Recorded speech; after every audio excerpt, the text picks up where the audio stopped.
साझा करने के लिए है, और ये है अरुणिमा सिन्हा का एक प्रेरणादायक भाषण जिससे आपको प्रेरित और सशक्त महसूस होगा।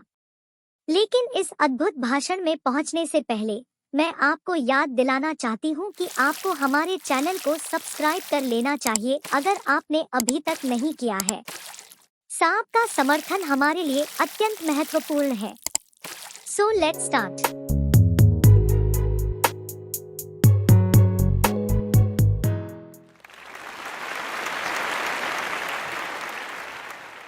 थैंक यू सो मच आप लोगों को कि इतनी देर किसी को बैठ के सुनना सबसे बड़ी बात ये होती है, क्योंकि जब वहाँ पे हम बैठ के किसी को सुनते हैं तो उतना पेशेंस रखना पड़ता है, ये मुझे लगता है। और एक्चुअली मैं 26 साल की हूँ। 2011 में चलती ट्रेन से मुझे कुछ बदमाशों ने, मैं वॉलीबॉल चैंपियन भी रह चुकी हूँ, 2011 में चलती ट्रेन से मुझे बदमाशों ने एक गोल्ड चेन पहनी थी, चलती ट्रेन से मुझे उठा के बाहर फेंक दिया था। लखनऊ से दिल्ली आ रही थी मैं। कंपार्टमेंट में बहुत सारे, जनरल कंपार्टमेंट था, बहुत सारे लोग थे, किसी ने मना नहीं किया। एक प्लेयर का जो स्पिरिट होता है वो अपने आप, जब कोई छीनने की कोशिश करता कुछ भी, वो देता नहीं है, तो मेरे में भी था। मैंने मना किया और उन्होंने मुझे चलती ट्रेन से, वो 4-5 थे, उन्होंने बाहर फेंका। दुर्भाग्य ये था कि उसी समय दूसरी ट्रैक से ट्रेन आई और मैं उस ट्रेन में टकराई, फिर नीचे गिरी, दोनों ट्रेनें निकल गईं। कुछ देर बाद मैंने हाथ को ऐसे रख के उठने की कोशिश किया तो देखा कि मेरा पैर कट चुका था। थाई को उठा के देखा, मेरा पैर ऐसे जीन्स में लटका हुआ था, ब्लड फोर्सफुली निकल रहा, दूसरे पैर की हड्डियाँ टूट टूट के बाहर निकल चुकी थी। पूरी रात मैं चिल्लाती रही ट्रैक पे, छोटे छोटे पत्थर होते ऐसे चिल्लाती रही कि कोई बचा ले, कोई नहीं आया बचाने। और जब पूरी रात चिल्लाते चिल्लाते इतना कि मुझे दिखाई भी देना बंद हो गया, जब ट्रेन आता था तो वाइब्रेट होता था। इतना ही नहीं, फ्री का इनविटेशन भी लोगों को मिल गया था, कुछ लोगों को। ट्रैक पे आपने ट्रेन की ट्रैक पे छोटे छोटे चूहे देखे होंगे, मेरे कटे हुए पैर पे आग के मेरे पैर कुतर रहे थे। मैं ब्रेन कॉन्शियस मेरा पूरा काम कर रहा था मेरे, लेकिन बॉडी में कोई भी मूवमेंट नहीं था। पूरे पल में वही चीज़ें सोच कि कैसे मैं अपने आप को कैसे बचा पाऊँ। लेकिन करीब पूरी रात ऐसे बीता। सुबह गांव वालों ने मुझे बरेली डिस्ट्रिक्ट हॉस्पिटल यूपी में है, वहाँ पे हुआ था ये। सुबह गांव वालों ने मुझे उठाया, डिस्ट्रिक्ट हॉस्पिटल ले जाके रखा, तो फार्मासिस्ट, डॉक्टर, सीएम, जितने लोग थे आपस में बातें कर रहे, अरे हमारे पास तो एनेस्थीसिया नहीं है, ब्लड नहीं है, इसका इलाज शुरू करें तो हम कैसे करें। मुझे भी नहीं दिखाई तो नहीं, लेकिन मेरा सुनाई दे रहा था सब कुछ वहाँ पे। कहाँ से हिम्मत आई मुझ में, मुझे भी नहीं पता। मैंने बोला वहाँ पे कि सर जब मेरा पूरा पैर कटा, तब मैंने इतनी देर रेलवे ट्रैक पे थी, मैं उस चीज़ को बर्दाश्त किया, तो अभी तो आप मेरे अच्छे के लिए मेरे पैर काटेंगे। शायद आपको यकीन नहीं होगा, या फिर कभी आप लोगों ने ये चीज़ नहीं देखी, कोई डॉक्टर या फार्मासिस्ट अपना ब्लड दे के किसी पेशेंट को बचाया। मेरी इस बात को सुनने के बाद वहाँ के डॉक्टर और फार्मासिस्ट दोनों ने एक एक यूनिट ब्लड दिया और मेरे पैर को बिना एनेस्थीसिया अलग कर दिया गया। आज भी मैं उस दर्द को महसूस करती हूँ, जब भी मैं जब बोलती हूँ तब मैं वो चीज़ें महसूस करती हूँ। उसके बाद जब बात मीडिया में आई, लोगों को पता चला कि अरुणिमा नेशनल प्लेयर है, KGMC king George medical college Lucknow में एडमिट करा, लखनऊ से फिर sport minister, AIIMS trauma centre Delhi. तब तक सब ठीक ठाक चल रहा था, प्लेयर होने की वजह से अच्छा ट्रीटमेंट मिलना शुरू हुआ। करीब 4 महीने मैं एम्स में रही। एम्स में रहने के बाद जब मैं थोड़ा ठीक हुई, करीब 25 दिन बाद जब ठीक हुई, न्यूज़पेपर में गोल गोल लिख के आ रहे कि अरुणिमा के पास टिकट नहीं था, अरुणिमा ट्रेन से कूद गई। उसका खंडन किया घर वालों ने, फिर बोला कि अरुणिमा सुसाइड करने गई थी। जिस लड़की का शरीर का एक अंग कट चुका, पूरी जिंदगी का पता नहीं कि व्हील चेयर है, बैसाखी, या पता, यहाँ तक कि मेरे स्पाइन में 3 फ्रैक्चर था, मुझे ये भी नहीं पता था कि मैं बेड से उठ भी पाऊंगी कि नहीं। अंदाजा लगाया जा सकता, सिर्फ अंदाजा लगाया जा सकता है कि उसकी दिलो दिमाग पे क्या चल रहा होगा, उस परिवार की क्या स्थिति रही होगी, जब जिस परिवार की एक यंग एज लड़की का इस तरीके का सिचुएशन हुआ हो। फिर भी कहते हैं कि जहाँ चाह होती वहाँ राह मिली जाती है। एम्स के हॉस्पिटल के बेड पे मैंने डिसाइड किया, क्योंकि अपनी बातें हम चिल्ला चिल्ला के करें, वो सिस्टम की इतनी हाई लेवल की बातें हो रही थी कि हम एक मध्यम वर्गीय फैमिली से थे, हम अपनी बातें चिल्ला चिल्ला के कह रहे थे, लेकिन कोई नहीं सुन रहा था। लेकिन कहते हैं मैंने अपने दिल, दिमाग, अंतरात्मा से ये चीज़ सोच लिया कि ठीक है, आज आपका दिन है, जितना चाहो बोल लो, एक दिन तो मेरा दिन आने वाला, मैं प्रूफ कर दूंगी कि मैं क्या हूँ, मैं क्या थी, ये मैं प्रूफ कर दूंगी। हॉस्पिटल के बेड पे डिसाइड किया वॉलीबॉल लाइफ का सबसे टफ गेम करना है, तब मैंने माउंट ट्रेनिंग चुना। जब मैंने माउंटेनिंग कहने और करने में बहुत फ़र्क होता है। जब मैंने माउंटेनिंग की बात सोची और लोगों के सामने, सबसे बड़ी चीज़ थी सही गाइडेंस में ट्रेनिंग लेना, दूसरा स्पॉन्सरशिप। इतना बड़ा एक साथ तो मैंने 40 से 50 लाख मैंने वाकई में कभी नहीं देखे थे पहले। मेरे लिए बहुत बड़ी चीज़ थी वो इकट्ठा कर पाना। जब मैंने लोगों के सामने रखा कि मैं माउंटेनिंग करना चाहती हूँ, एवरेस्ट के लिए मुझे ट्राई करना है, हर किसी ने मुझे बोला कि क्या है, पागल हो चुकी हो क्या, तुम्हारा दिमाग खराब हो चुका, तुम कभी नहीं कर सकती माउंटेनिंग। एक पैर आर्टिफिशियल है, दूसरे में रॉड है, और तुम्हारा दिमाग खराब है, स्पाइन में भी फ्रैक्चर है, तुम पागल होगे, चुपचाप कोई नौकरी करो, जीवन यापन करो। क्योंकि लोगों का सबसे बड़ा प्रॉब्लम ये होता, लोग फिजिकल देखते, पैरों को मेरी अंतरात्मा में क्या चल रहा था वो तो किसी को पता ही नहीं था। मुझे लगता है कि आज यहाँ पे मैं भी सुबह से देख रही हूँ, इतने अच्छी चीज़ें मैंने सीखी यहाँ पे। बहुत बड़े बड़े स्पीकर को शायद आप लोगों ने भी सुना, आज मैं भी आपको यहाँ पे कि चाहे जितना मोटिवेट करूँ, चाहे जितना चीज़ें मैं बताऊँ, लेकिन मुझे लगता है सबसे बड़ा मोटिवेटर कौन होता, आप खुद। जिस दिन किसी भी लक्ष्य के प्रति आपकी अंतरात्मा जाग गई, आपको कोई नहीं रोक सकता उस लक्ष्य को पाने में। ये मैं किताब से बातें नहीं बोल रही हूँ, ये मैं एक एक पल मैंने मैं कोई भी किताब की बातें नहीं, एक एक पल आज जो मेरा 26 साल का एक्सपीरियंस है वो मैं बता रही हूँ सिर्फ आपको। उसके बाद किसी तरीके से मैनेज किया मैंने। भाई साहब, मेरा परिवार मेरा बैकबोन था। परिवार ने मुझे, भाई साहब ने मुझे कहा कि मैडम बछेंद्री पाल जिन्होंने 1984 में एवरेस्ट समिट किया, उनसे मिलते हैं, वो ज़रूर कुछ ना कुछ करेंगे।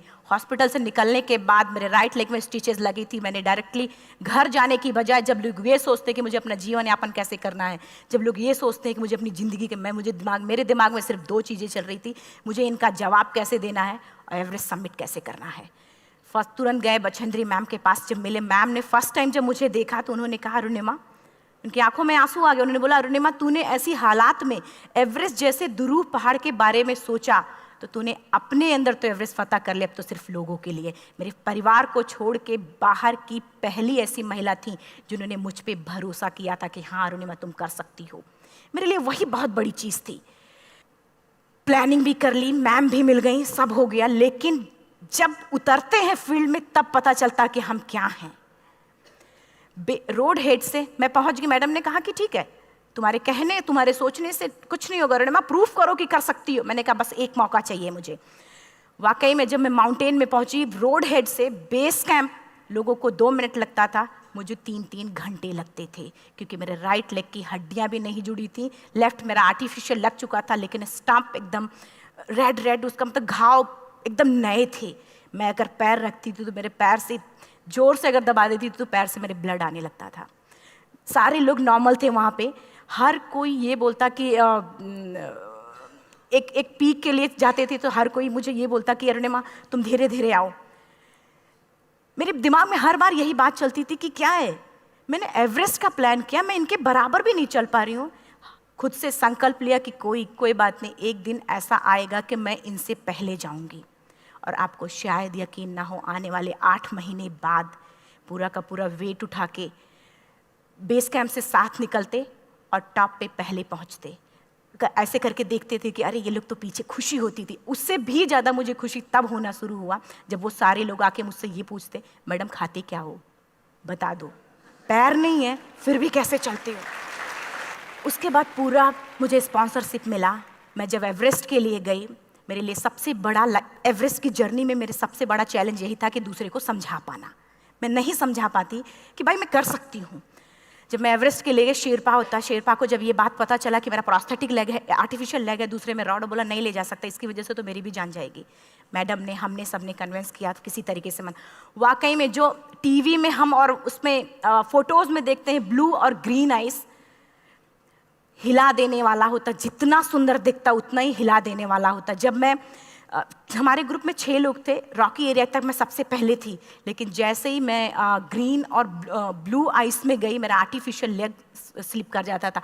फ्रंट पॉइंटिंग से, जब मैं फ्रंट क्रैम्पोन से फ्रंट पॉइंटिंग मारती थी, लेफ्ट से पेन होता था तब भी करते, लेकिन आर्टिफिशियल जैसे फ्रंट पॉइंटिंग मूव हो जाता, मेरा पैर ही मूव हो जाता था।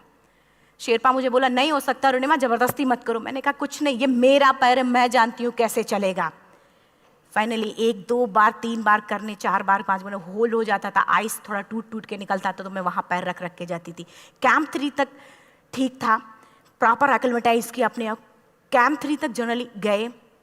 बात जब कैंप 3 के ऊपर की होती है, साउथ कोल समिट, अच्छे अच्छे माउंटेनियर, अच्छे अच्छे दिलेर के हौसले धरे के धरे तब रह जाते हैं जब अपनी आंखों के सामने किसी को मरता देखता है, और दिमाग में बात, जब जिसको डिसीजन मेकिंग, और जब दिमाग में बातें जब ये आने लगती हैं कि अरे जिस चीज़ के लिए हम जा रहे हैं उसी चीज़ के लिए आदमी मर रहा है, इसी चीज़ के लोग लिए मर चुके हैं। रात में क्लाइंबिंग, ज़्यादा से ज़्यादा माउंटेनिंग रात में की जाती है क्योंकि वेदर शांत होता है। जब मैं रात में निकली साउथ कोल से, कैंप 4 से, मेरी हेडलाइट जिधर ही हेडलाइट जा रही थी उधर ही डेड बॉडीज़ मुझे नज़र आ रही थी। मेरे रोंगटे खड़े हो रहे थे, मुझे समझ में नहीं आ रहा था कि मैं करूं तो क्या करूं। इतना ही नहीं, मैं जिस रोप में थी उसी रोप में जब मैं आगे जा रही हूं और एक बांग्लादेशी, उनका हाथ हल्का हल्का ऐसे हिल रहा, मुंह से आवाज़ आ रही थी। मैं एक्सप्लेन नहीं कर सकती मुझे कितना डर लग रहा था। बार बार ये बार बार मन में आती, इसका ऑक्सीजन खत्म हुआ है, ये मर चुका है लास्ट सिचुएशन में, और हम कुछ नहीं कर पा रहे हैं, क्या करें। उसके बाद मैंने 10 से 15 मिनट सिर्फ मैं वहाँ खड़ी रही। मैंने सिर्फ इतना बोला कि अगर आप सभी में से सभी ने एवरेस्ट सबमिट कर लिया तब तो ठीक है, अगर नहीं सबमिट किया है मैं सबके लिए एवरेस्ट सबमिट करूँगी और जिंदा वापस जाऊँगी। क्योंकि जैसा हम सोचते हैं हमारी बॉडी उसी तरीके से जनरेट करना शुरू करती है। मैंने डेड बॉडी, क्योंकि जा ही नहीं सकते थे किनारे से, उसी रोप में वो एंकर है, डेड बॉडी को लांगी और लांग के जाना शुरू किया। हिलेरी स्टेप साउथ समिट के करीब जब मैं खुद पहुंची, मेरे शेरपा ने एक जोर से झटका मुझे दिया कि अरुणिमा वापस चलो, तुम्हारा ऑक्सीजन खत्म हो रहा है। हिलेरी स्टेप के बाद एवरेस्ट समिट है, थोड़ा चलने के बाद एवरेस्ट समिट है। अगर कोई आपसे ये बोले, आप अपने टारगेट के इतने करीब हो, अगर कोई आपसे ये बोले कि अरुणिमा वापस चलो, कैसा लगता है? मैंने भी यही बोला, सर क्या बोल रहे हो आप, मैं नहीं जाऊंगी वापस। बोला अरुणिमा जिंदगी रही, दोबारा ट्राई करना और एवरेस्ट समिट हो जाएगा दोबारा तुम्हारा। मैंने कहा नहीं, ये आप जिंदगी में गोल्ड चांस बार बार नहीं आते, लाइफ में कभी कभी आता है, ये आपके ऊपर आता, आप उसको पकड़ के रखते हो या फिर छोड़ देते हो। मैं अपना गोल्ड चांस कभी नहीं, क्योंकि मैं जान रही थी मुझे स्पॉन्सरशिप बहुत मुश्किल से मिला, एक बार अगर मैं छोड़ देती दोबारा मुझे कभी नहीं मिलता। मैं बहुत अच्छी तरीके से जानती थी। मेरा फाइनली मुझे बछेंद्री मैम ने भी एक बार बात समझाई थी, मेरी माँ ने मुझे एक बात बताया था कि लाइफ में कभी कभी सिचुएशन ऐसी आती है जब सिर्फ आप अकेले होते हो, डिसीजन सिर्फ आपको लेना होता है।